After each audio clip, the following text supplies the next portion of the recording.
Hi, this is Dan Heisman, Philly tutor for Chess FM, and this is the Improve Your Chess video series for ICC members.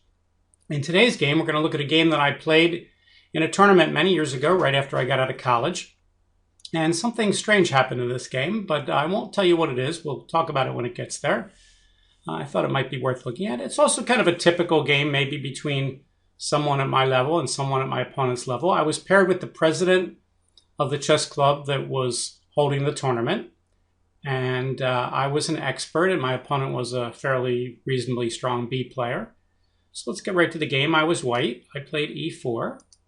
He played E6. I played D4. He played D5. I played Tarish, which was pretty much my favorite since the late 60s, I hate to say it, against the French. And he plays C5. And I play Knight GF3, which was my variation. And now if black plays Knight C6, I play Bishop to B5, a line that Rich Pariseau taught me. Kind of interesting line. I had so many interesting games with that. Instead, he plays Knight F6. And I have several choices here, but I decide to take on D5. And now if he wants to transpose into the line that later became very popular due to the Karpov-Korchnoi matches, he could play E takes D5. But he decides to play the slightly rare line, Queen takes D5. And now in this line, white temporarily sacks his D-pawn, but he'll get it back by force. So he plays Bishop to C4, and black plays Queen D6, and now white castles. And if black plays pawn takes pawn, let's take a look at that, and white plays Knight B3, hitting it 3 times. Obviously, Knight C6 doesn't save it because that's not enough guarding. And if he plays E5, white can play something like Knight takes E5. If Queen takes E5, Rook E1, Knight here, white could play something like F3. And this is not good for black. So you're not sacrificing the pawn. Black can't hold the pawn. So in this position, usually black goes after just guarding that square with Knight C6. Instead, he played Knight BD7. So that kind of took me out of my book. All right, and as always, when someone takes you out of your book, it's going to happen pretty much every game. You have to sit there and start thinking. So I played Knight B3 anyway, guarding the D-pawn. And he played Bishop E7.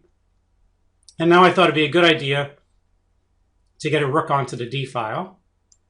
So I played Queen E2, good square for the queens. With this kind of pawn structure, pawn on D4, pawn on E6, the queen's very often very solid on E2. He castles. And I played Bishop to E3, forcing him to dissolve the center. He's a little behind in development with his knight on D7. I don't really want to take on C5. I want him to take on D4. So he does. And I decide to take with the bishop. And he plays B6. And that lets me get my rook onto the D file. Threatening bishop takes F6, winning a piece. So he has to move his queen to get out of the way. He does. I hit his queen with the bishop. Not so much because I, quote, want to win a tempo. I don't. I just don't want to leave my queen guarding the bishop too long because it kind of ties up my pieces. So by hitting the queen this way, I get the queen off of the square where it's hitting the bishop. So he plays Queen C7, and I play Knight E5. The idea being, if he plays Knight takes E5, I can play Bishop takes E5 and win even more time against the queen.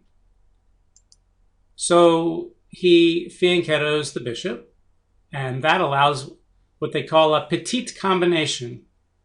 All right, so here, it's kind of white to play and win. And you have to look at black's pieces and see that they're kind of awkwardly placed and that I've got a third attacker coming up on the square. Now, I can't play bishop takes